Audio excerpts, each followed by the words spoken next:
Fala, galera. Nessa questão da UES, a gente tem a seguinte situação.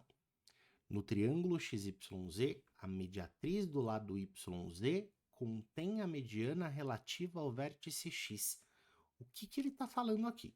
Vamos parar e estudar melhor um pouquinho esse lance de mediatriz e mediana. Então, eu vou desenhar um triângulo absolutamente qualquer, né? Supostamente um triângulo escaleno. E primeiro eu vou desenhar a mediana, né? Sempre relativa aqui à base do triângulo, esse lado BC. O que seria a mediana? A mediana é um segmento de reta que parte de um vértice e liga esse vértice no ponto médio do lado oposto. Então, eu vou marcar aqui o ponto médio do lado BC e o segmento que conecta o vértice a esse ponto médio eu chamo de mediana. A mediana vai do vértice para o ponto médio. O que seria a mediatriz? A mediatriz de um lado do triângulo é uma reta que é perpendicular ao lado que passa aqui pelo ponto médio. Então, essa linha vermelha é a mediatriz. Então, tem duas diferenças importantes, né? A mediana não precisa chegar formando um ângulo reto. Às vezes chega, mas não precisa chegar, no geral não chega. E a mediatriz não precisa passar pelo vértice. Às vezes passa, mas no geral não passa, certo? Então, mediana, no caso geral, se o triângulo não tiver nada de especial, ela não forma 90 graus, ela só chega no ponto médio. E a mediatriz parte do ponto médio e sobe, certo? É perpendicular ao lado do triângulo, não precisa passar pelo vértice. Quando é que passa? Quando é que a mediana forma 90 graus com um lado e quando é que a mediatriz passa pelo vértice do triângulo? Quando o triângulo for isósceles. Então, existe uma classe especial de triângulos no qual essas duas linhas elas coincidem. A mediatriz passa por cima da mediana. Então, se o triângulo for isósceles, um tipo muito específico e muito especial de triângulo, e se a gente, também tem essa, né? E se a gente estiver traçando a mediana mediatriz relativa ao lado diferente, a base desse triângulo isósceles, olha o que vai acontecer. Então, este cara é igual a esse. Eu vou traçar a mediana saindo aqui do lado diferente, né? Do ângulo diferente. Triângulo isósceles tem dois lados e dois ângulos iguais. Então, a mediana que parte desse vértice distinto, certo? E vai até o ponto médio do lado oposto, essa mediana, especificamente, chega formando 90 graus. E se a mediana chega formando 90 graus, sabe o que acontece? Quando eu vou desenhar a mediatriz, e a mediatriz começa aqui no ponto médio e sobe, né? Vai na vertical. Você vai perceber que essa mediatriz, ela passa por cima da mediana. Como a mediana é perpendicular, quando a mediatriz sobe, a partir do ponto médio, ela passa por cima da mediana e encontra o vértice A do triângulo. Então, a mediatriz contém, ou seja, passa por cima, pega a mediana inteira. A mediana, em que situação? Na situação em que este triângulo é isósceles. Certo? E, claro, né, a gente também está traçando a mediana e a mediatriz relativas à base. Beleza? Então, toda essa descrição do enunciado, só para te contar, só para te especificar que este triângulo envolvido aí nesse exercício é um triângulo isósceles. Venha, pronto. Então, vou chamar esse triângulo de XYZ, foi o nome que o exercício pediu para eu dar.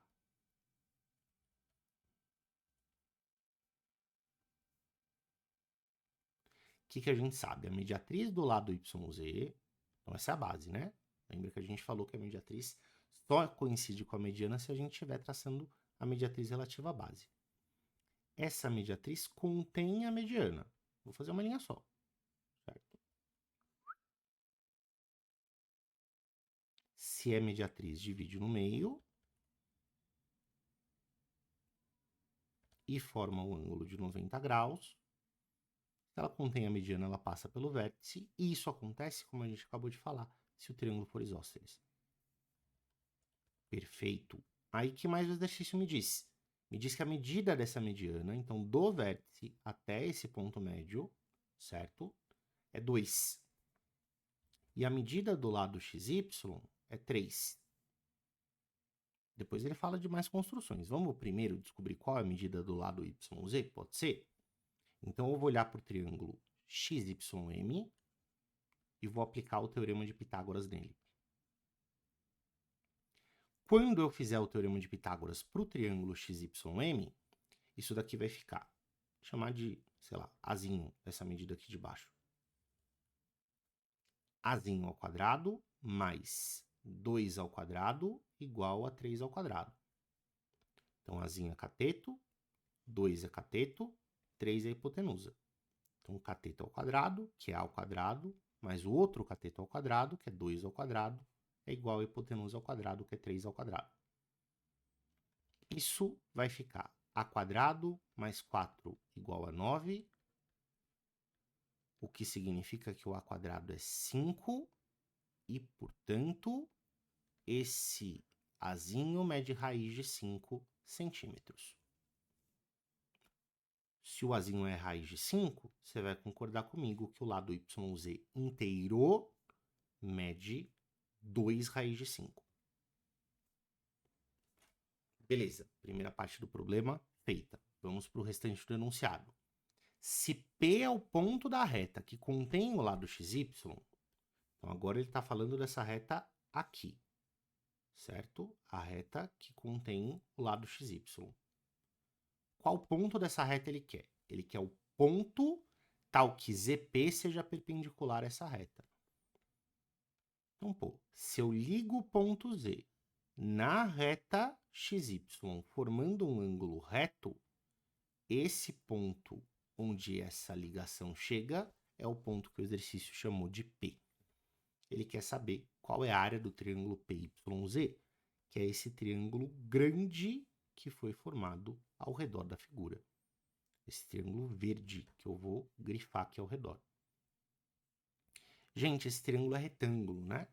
E sempre que eu tenho um triângulo retângulo, um jeito muito prático de eu calcular a área, eu vou fazer um óbvio aqui no cantinho para a gente se lembrar desse detalhe, é lembrando que se você apoia o triângulo retângulo sobre um dos catetos, né, se eu deixar ele apoiado aqui, por exemplo, nesse cateto B, a altura do triângulo é o outro cateto. Então, a área de um triângulo retângulo, que é base vezes altura dividido por 2, vai ser simplesmente um cateto vezes o outro dividido por 2. Então, eu vou tentar descobrir quem é essa medida PZ, vou tentar descobrir quem é essa medida PX, porque se eu conseguir fechar esse triângulo, né, e descobrir quem são esses dois catetos, eu descubro quem é a hipotenusa. Pode ser? Para isso, olha só, eu vou pedir para você me ajudar a encontrar o seno desse ângulo alfa. A gente vai achar o seno por esse triângulo XYM pequenininho, cujos lados você já conhece. E eu vou aplicar no triângulo grandão para descobrir a medida desse cateto oposto. Beleza? Esse cateto oposto é um dos catetos do triângulo grande e a partir dele a gente acha o que está faltando.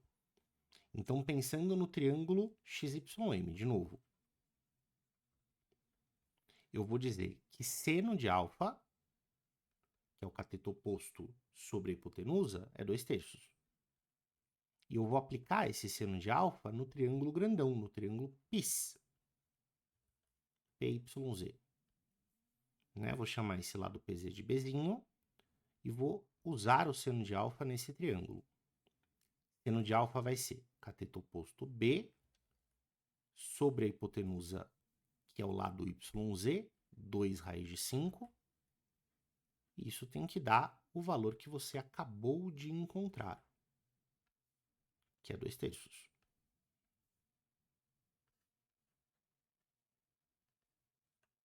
Se esse valor é igual a 2/3, né, para eu isolar o Bzinho e descobrir quem ele é, passa o 2 raiz de 5 multiplicando para lá.